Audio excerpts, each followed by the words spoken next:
ਪੰਜਾਬ ਦੇ ਕਿਹੜੇ ਇਲਾਕੇ ਨਾਲ? ਅਸੀਂ ਖੰਨੇ ਤੋਂ ਜੀ, ਲੁਧਿਆਣੇ ਨੇੜੇ। ਤੁਸੀਂ ਕਿਹੜੇ ਇਲਾਕੇ ਨਾਲ ਸੰਬੰਧ? ਸਾਡਾ ਜਲੰਧਰ ਸੀ, ਤਹਿਸੀਲ ਨਵਾਂ ਸ਼ਹਿਰ ਸੀ, ਥਾਣੇ ਬੰਗੇ ਪਿੰਡ ਲੱਗੇ। ਉਹ ਬੰਗੇ ਮੇਰੇ ਨਾਨਕੇ ਜੀ, ਨਵੇਂ ਸ਼ਹਿਰ ਦਾ ਤੁਹਾਡੇ ਬੰਗੇ?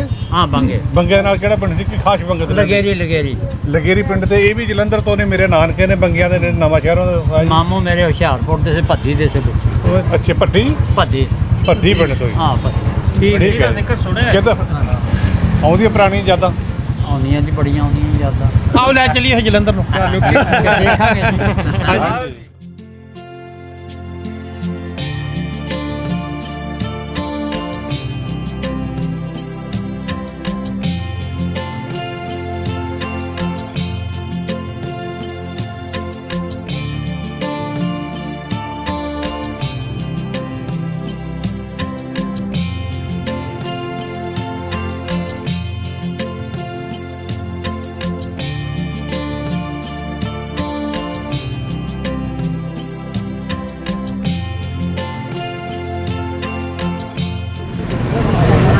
ਲਓ ਜੀ ਹੈ ਆਪਣਾ ਰਾਣਾ ਸਾਹਿਬ, ਆਪਣਾ ਰਾਣਾ ਸਾਹਿਬ ਤੇ ਤਾਰਕ ਜਟਾਲਾ ਸਾਹਿਬ ਵੀ ਖੜੇ ਨੇ ਤੇ ਦੱਸਦੇ ਜਾਈਏ ਜੀ।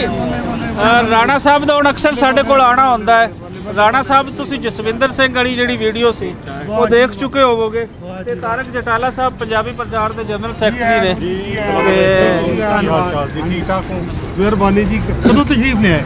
ਅਸੀਂ 15 ਤਰੀਕ ਨੂੰ ਆਏ ਸੀਗੇ ਜੀ। ਅੱਛਾ। ਰੰਗ ਭਾਸ਼ਾ ਪੁਰਬ ਤੋਂ ਇੱਕ ਦਿਨ 2 ਦਿਨ ਪਹਿਲਾਂ। ਅੱਛਾ। ਤੇ ਉਸ ਤੋਂ ਬਾਅਦ ਫਿਰ ਤੁਹਾਡੇ ਦਰਸ਼ਨ ਕਰ ਰਹੇ ਆ, ਤੁਹਾਡੇ ਨਾਲ ਗੱਲਾਂ ਬਾਤਾਂ। ਨਨਕਾਣਾ ਸਾਹਿਬ ਹੋਇਆ, ਪਿਆਰ ਨੂੰ ਤੁਹਾਡਾ। ਹਾਂਜੀ, ਨਨਕਾਣਾ ਸਾਹਿਬ ਹੋਇਆ, ਕਰਤਾਰਪੁਰ ਬਿਲਕੁਲ ਜੀ ਹੋਏ। ਕਰਤਾਰਪੁਰ ਵੀ ਤੁਹਾਡੇ ਪਿਆਰ ਦੀਆਂ ਝੋਲੀਆਂ ਭਰ ਭਰ ਕੇ ਖਾ ਰਹੇ ਆ। ਅੱਛਾ ਜੀ, ਹੁਣ ਤੁਸੀਂ ਇਹ ਦੱਸੋ, ਬਿਲਕੁਲ ਗੈਰ ਜਾਨਬਦਾਰ ਹੋ ਕੇ ਤੁਹਾਨੂੰ ਪਾਕਿਸਤਾਨ ਕਿਸ ਤਰ੍ਹਾਂ ਦਾ ਲੱਗਿਆ? ਪਾਕਿਸਤਾਨ ਦੇ ਲੋਕ ਕਿਹੋ ਜਿਹੇ ਲੱਗੇ? ਤੁਸੀਂ ਸ਼ਬਦਾਂ ਵਿੱਚ ਬਿਆਨ ਬਣਾਉਣਾ ਚਾਹੁੰਦੇ ਹੋ? ਹਾਂਜੀ ਬਿਲਕੁਲ। ਸ਼ਬਦਾਂ ਵਿੱਚ ਸਾਡੇ ਕੋਲ ਸ਼ਬਦ ਨਹੀਂ ਹੈ। ਅੱਛਾ। ਬਹੁਤ ਸਾਡੇ ਕੋਲ ਸ਼ਬਦ ਨਹੀਂ ਹੈ ਵੀ ਜਿਹੜੇ ਸ਼ਬਦਾਂ 'ਚ ਬਿਆਨ ਕਰ ਸਕੀਏ। ਤੇ ਦਿਲ ਵਿੱਚੋਂ ਤੁਸੀਂ ਸਾਨੂੰ ਦੇਖੋਗੇ ਤੇ ਮੇਰਾ ਖਿਆਲ ਹੈ ਹੁਣ ਵੀ ਹੱਥ ਰੱਖ ਕੇ ਦੇਖੋ, ਧੜਕਣ ਸਾਡੀ ਅੱਗੇ ਨਾਲੋਂ ਤੇਜ਼ ਆ। ਤੁਹਾਡੀ ਮੁਹੱਬਤ, ਤੁਹਾਡਾ ਪਿਆਰ, ਤੁਹਾਡੇ ਵੱਲੋਂ ਦਿੱਤਾ ਸਤਿਕਾਰ ਸਾਡੇ ਲਈ ਇੱਕ ਅਭੁੱਲ ਯਾਦਾਂ ਨੇ। ਮੈਂ ਕਿਹਾ ਜੀ, ਸੇਵਿਆਂ 'ਚ ਜਾ ਕੇ ਅਸੀਂ ਤਾਂ ਸੜ ਜਾਾਂਗੇ ਤਾਂ ਸਾਡੇ ਸਾੜਦੇ ਨੇ ਮਰਨ ਤੋਂ ਬਾਅਦ, ਪਰ ਤੁਹਾਡੀ ਯਾਦਾਂ ਸਾਡੇ ਦਿਲਾਂ 'ਚ ਉਸੇ ਤਰ੍ਹਾਂ ਸਾਡੀ ਰੂਹ ਦੇ ਨਾਲ ਜਾਣਗੀਆਂ। ਇੰਡੀਆ ਦੇ ਵਿੱਚ ਪ੍ਰੋਪੇਗੈਂਡਾ ਕੀਤਾ ਜਾਂਦਾ ਹੈ ਕਿ ਉੱਥੇ ਬੇਅਮਨੀ ਹੈ, ਉੱਥੇ ਕੋਈ ਗੈਰ ਮੁਲਕੀ ਨਹੀਂ ਜਾ ਸਕਦਾ। ਮੈਂ ਤੁਹਾਡੇ ਸਵਾਲ ਨੂੰ ਇੱਕ ਨੂੰ ਟੋਕਦਾ ਵਿੱਚੋਂ ਅਜੇ। ਅਸੀਂ 15 ਤਰੀਕ ਉੱਥੇ ਆਏ ਹਾਂ, ਸਾਡੇ ਨਾਲ ਕੋਈ ਸਿਕਿਉਰਿਟੀ ਨਹੀਂ, ਕੋਈ ਸਿਕਿਉਰਿਟੀ ਸਾਡੇ ਨਾਲ ਨਹੀਂ। ਅਸੀਂ ਖੁੱਲ੍ਹੇਆਮ ਘੁੰਮ ਰਹੇ ਹਾਂ, ਰਾਤ ਨੂੰ 12 ਵਜੇ ਤੱਕ ਘੁੰਮਦੇ ਰਹੇ, ਸਵੇਰੇ 6-7 ਵਜੇ ਨਿਕਲ ਜਾਂਦੇ ਹਾਂ। ਤੁਹਾਡੇ ਵੱਲੋਂ ਪਿਆਰ ਤੇ ਅੱਜ ਤਰੀਕ ਨਹੀਂ ਹੈ ਜੀ, ਅੱਜ ਤਰੀਕ ਨਹੀਂ ਹੋ ਗਈ 26 15 ਤੋਂ ਲੱਗ ਕੇ 26 ਤੱਕ 27 ਨੂੰ ਸਾਡੀ ਫੇਰ ਦਾਵਤ ਹੈਗੀ। ਅਸੀਂ ਬ੍ਰੇਕਫਾਸਟ ਤੋਂ ਇਲਾਵਾ ਅਸੀਂ 1 ਪੈਸੇ ਦਾ ਬਾਹਰੋਂ ਨਹੀਂ ਖਾਧਾ। ਤੁਹਾਡੇ ਸੱਜਣਾ ਵੱਲੋਂ ਦਾਵਤਾਂ ਜਿਹੜੀਆਂ ਨੇ ਉਹੀ ਨੇ, ਅਸਲੀਅਤ ਹੈ। ਕੱਲ੍ਹ ਨੂੰ ਫੇਰ ਸਾਡੀ ਦਾਵਤ ਆ, ਪਰਸੋਂ ਫੇਰ ਆ, ਅੱਜ ਸ਼ਾਮੀ ਹੈਗੀ ਹੈ ਨਾ। ਅਸੀਂ ਤਾਂ ਇਹ ਕਹਿੰਦੇ ਵੀ ਟਿਕਟ ਹੋਰ 2 ਮਹੀਨੇ ਦੇ ਵਧਾ ਲਈਏ ਵੀ ਸਾਡੇ ਕਿਹੜਾ ਪੈਸੇ ਲੱਗਣੇ। ਦਾਵਤ ਤੁਹਾਡਾ ਪਿਆਰ ਪ੍ਰੇਮ ਹੀ ਇੰਨਾ ਹੈ। ਨਾਲ ਦੂਜੀ ਗੱਲ ਜੀ, ਸਾਡੀ ਹੈ ਜਿਹੜੀ ਇੱਥੇ ਧਰਤੀ ਤੇ ਆ ਕੇ ਜਿਹੜਾ ਸਾਨੂੰ ਸਕੂਨ ਮਿਲਦਾ, ਸਾਡੇ ਪੀਰਾਂ ਪਗੰਬਰਾਂ ਦੀ, ਗੁਰੂਆਂ ਦੀ ਧਰਤੀ ਆ। ਸਾਡੇ ਇੱਥੇ ਜਨਮ ਸਥਾਨ ਇਸ ਧਰਤੀ ਤੇ ਹੋਇਆ ਤੇ ਸਾਡੀ ਇੱਥੇ ਖਰਾਜ ਦੀਆਂ ਨਿਸ਼ਾਨੀਆਂ ਇੱਥੇ ਆਪਾਂ ਲਾਹੌਰ ਦੇ ਵਿੱਚ ਤੁਹਾਡੇ ਕੋਲੋਂ ਸ਼ਬਦਾਂ 'ਚ ਇਸ ਵਾਸਤੇ ਪੁੱਛਿਆ ਕਿ ਤੁਹਾਡੀਆਂ ਇਹ ਗੱਲਾਂ ਦੁਨੀਆ ਜਹਾਨ ਤੇ ਜਿਹੜੇ ਸਿੱਖ ਬੈਠੇ ਉਹਨਾਂ ਵਾਸਤੇ ਪੈਗਾਮ ਹੈ। ਬਿਲਕੁਲ ਜੀ, ਅਸੀਂ ਤਾਂ ਇਹ ਕਹਿੰਦੇ। ਦੇਖੋ, ਸਭ ਤੋਂ ਵੱਡੀ ਗੱਲ ਇਹ ਹੈ ਇਸ ਆਪਣਾ ਕਹਿ ਲਈਏ ਪੰਜਾਬ ਦੀ, ਲਹਿੰਦੇ ਪੰਜਾਬ ਦੀ। ਸਾਨੂੰ ਸੱਜਣ ਨੇ ਗੱਲ ਕੀਤੀ ਸੀ ਵੀ ਲਹਿੰਦਾ ਪੰਜਾਬ ਤੇ ਚੜ੍ਹਦਾ ਪੰਜਾਬ 'ਚ ਕੀ ਫਰਕ ਹੈ।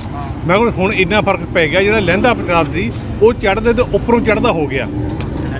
ਹੁਣ ਲਹਿੰਦਾ ਨਹੀਂ, ਇਹ ਚੜ੍ਹਦੇ ਤੋਂ ਵੀ ਚੜ੍ਹਦਾ ਪੰਜਾਬ ਹੈ, ਕਿਉਂਕਿ ਇਹ 'ਚ ਮੁਹੱਬਤ ਬੜੀ। ਦੇਖੋ, ਆਪਣਾ ਕਲਚਰ ਇੱਕ ਹੈ, ਬੋਲੀ ਇੱਕ ਹੈ, ਖਾਣਾ ਇੱਕ ਹੈ, ਪਹਿਰਾਵਾ ਇੱਕ ਹੈ, ਮਹਿਮਾਨ ਨਵਾਜ਼ੀ ਇੱਕ ਹੈ। ਇਸ ਕਰਕੇ ਦੂਜੀ ਸਭ ਤੋਂ ਵੱਡੀ ਤੜਫ ਇੱਕ ਵੱਡੀ ਇਹ ਹੈ ਵੀ 47 'ਚ ਕੁਝ ਇੱਥੋਂ ਛੱਡ ਕੇ ਉੱਥੇ ਗਏ, ਕੁਝ ਉੱਧਰੋਂ ਛੱਡ ਕੇ ਇੱਥੇ ਆਏ। ਕੱਲ੍ਹ ਵੀ ਮੈਨੂੰ ਇੱਕ ਸਵਾਲ ਕੀਤਾ ਉਹਨੇ ਵੀ ਤੁਸੀਂ ਬਜ਼ੁਰਗ ਲੋਕ ਕਿਉਂ ਆਉਂਦੇ ਹੋ? ਅਸੀਂ ਆਪਣਾ ਗੁਆਚਾ ਲੱਭਣ ਆਉਂਦੇ ਹਾਂ। ਇੱਥੋਂ ਵਾਲੇ ਵੀ ਗੁਆਚਾ ਲੱਭਦੇ ਨੇ। ਹੁਣ ਬਜ਼ੁਰਗ ਸਾਨੂੰ ਜਲੰਧਰ ਵਾਲੇ ਮਿਲੇ ਨੇ, ਉਹ ਆਪਣੇ ਗੁਆਚੇ ਨੂੰ ਲੱਭਦੇ ਨੇ ਵੀ ਕਿਉਂ ਸਾਡੇ ਪਿੰਡ ਦਾ ਮਿਲ ਜਾਵੇ, ਕੋਈ ਦਿਨ ਸਾਡੀ ਗੱਲਬਾਤ ਹੋ ਜਾਵੇ। ਉਹ ਰੂਹਾਂ ਜਿਹੜੀਆਂ ਆਵਾਜ਼ਾਂ ਨੇ ਨਾ, ਉਹ ਉਹਨਾਂ ਨੂੰ ਸੁਣਨਾ ਚਾਹੁੰਦੇ, ਅਸੀਂ ਵੀ ਸੁਣਨਾ ਚਾਹੁੰਦੇ ਹਾਂ ਉਹਨਾਂ ਨੂੰ ਵੀ ਸਾਡੇ ਬਜ਼ੁਰਗ ਆਏ ਨੇ ਜੀ ਜਲੰਧਰ ਤੋਂ, ਸਾਰੀ ਉਮਰ ਇਹ ਕਹਿੰਦੇ ਰਹੇ ਪਿਛਲੀ ਦੇਸ਼ ਦੀ ਇਹ ਗੱਲ, ਦੇਸ਼ ਦੀ ਇਹ ਗੱਲ। ਮੈਂ ਕਹਿੰਦਾ ਦੇਸ਼ ਤੇ ਇਹ ਹੈ ਕਿਸੇ ਦੀ ਜਲੰਧਰ ਦਾ ਸੰਬੰਧ ਹੈ ਜੀ। ਪੁੱਛੋ ਕਿਸੇ ਨੇ ਤੋਂ ਅੱਛਾ ਅਸੀਂ ਵੀ ਜਲੰਧਰ ਤੋਂ ਜੀ। ਤੁਸੀਂ ਕਿਹੜੀ ਜਗ੍ਹਾ ਤੋਂ ਜੀ? ਅਸੀਂ ਇਹ ਨਕੋਦਰ ਸਬ ਡਿਵੀਜ਼ਨ ਪੈਂਦੀ ਆ ਜਲੰਧਰ ਡਿਸਟ੍ਰਿਕਟ ਦੇ ਵਿੱਚ, ਤੇ ਤਹਿਸੀਲ ਨਕੋਦਰ ਉਹਦੇ ਲਾਗੇ ਪਿੰਡ ਆ ਛੋਟਾ ਜਿਹਾ ਹੀਰਾ ਅੱਛਾ ਅੱਛਾ ਜੀ, ਉੱਥੋਂ ਆ। ਸਾਡੇ ਬਜ਼ੁਰਗ ਦੇ ਮਰਸੀਆਂ ਦੇ ਕੋਲ ਇੱਕ ਪਿੰਡ ਸੀ ਮਹਿਮੂਵਾਲ, ਮਹਿਮੂਵਾਲ ਯੂਸਫਪੁਰ ਜੀ ਜੀ, ਉੱਥੋਂ ਉੱਠ ਕੇ ਨੇ ਤੇ ਪਾਕਿਸਤਾਨ ਦੇ ਵਿੱਚ ਸਾਡੇ ਆਏ। ਇੱਕ ਫਜ਼ਲਦੀਨ ਗਾਉਂਦੇ ਹੁੰਦੇ ਆ ਇੱਥੇ, ਉਹਦੇ ਅਲਗੋਜਿਆਂ ਨਾਲ ਪਹਿਲਾਂ ਗਾਉਂਦੇ ਹੁੰਦੇ ਸੀ ਬਜ਼ੁਰਗ। ਉਹਨਾਂ ਨੂੰ ਸਾਡੇ ਪਿੰਡ ਤੇ ਫਜ਼ਲਦੀਨ ਸਾਦੇ, ਕਿਉਂਕਿ ਉਹ ਸਾਡੇ ਪਿੰਡ ਨਾਲ ਤਾਲੁਕਾਤ ਰੱਖਦੇ ਆ। ਅੱਛਾ, ਅੱਛਾ। ਫਜ਼ਲਦੀਨ ਉਹਨਾਂ ਦਾ ਨਾਂ ਆ, ਉਹ ਤੁਹਾਡੇ ਪੰਜਾਬੀ ਦਾ ਮਰਸੀਆਂ ਦੇ ਕਾਫੀ ਬੋਲਦੇ ਨਕਲੀਏ, ਆ। ਮਰਸੀਆਂ ਦੇ ਨਕਲੀਏ ਨੇ ਉਹ ਪੂਰੇ ਪੰਜਾਬ 'ਚ ਮਸ਼ਹੂਰ ਸੀ। ਕੇਸਰ ਬੱਗੜ ਇਸ ਤਰ੍ਹਾਂ ਤੁਸੀਂ ਨਹੀਂ ਜਾਣਦੇ, ਤੁਹਾਡੇ ਬਜ਼ੁਰਗ ਜਾਣਦੇ ਹੋ। ਤੁਸੀਂ ਉੱਥੇ ਜੰਪ ਪੜੋਗੇ ਤੁਹਾਡੇ ਨਹੀਂ ਜੀ, ਮੈਂ ਇੱਥੋਂ ਦੀ ਜੰਪਲ ਮੇਰੇ ਵਾਲ ਸਾਹਿਬ ਬਾਲ ਤੋਂ ਉਹ ਸੁਣਾਉਣ ਦੀ ਗੱਲਾਂ ਹਾਂ ਹੈ। ਉਹ ਸਾਰੀ ਗੱਲ ਨਾਲੇ ਇਹਨਾਂ ਪਿੱਛੇ ਜੇ ਵਿਜ਼ਿਟ ਵੀ ਕੀਤੇ ਨਾ ਇੱਕ ਦੋ 2005 ਚ ਫਿਰ ਮੈਂ ਇੰਡੀਆ ਗਿਆ, ਆਪਣਾ ਬਾਈ ਪਿੰਡ ਵੀ ਦੇਖਿਆ ਜਾ ਕੇ। ਬਸ ਇੰਨਾ ਹੀ ਫਰਕ ਹੈ ਜੇ ਤੁਹਾਡੇ ਬਜ਼ੁਰਗ ਆਪਣੀ ਜ਼ਿਆਦਾ ਲੱਭਦੇ ਨੇ, ਅਸੀਂ ਇੱਥੇ ਆਪਣੇ ਬਜ਼ੁਰਗਾਂ ਦੀਆਂ ਜ਼ਿਆਦਾ ਲੱਭਣ ਨੂੰ ਗਵਾਚਿਆ ਹੋਇਆ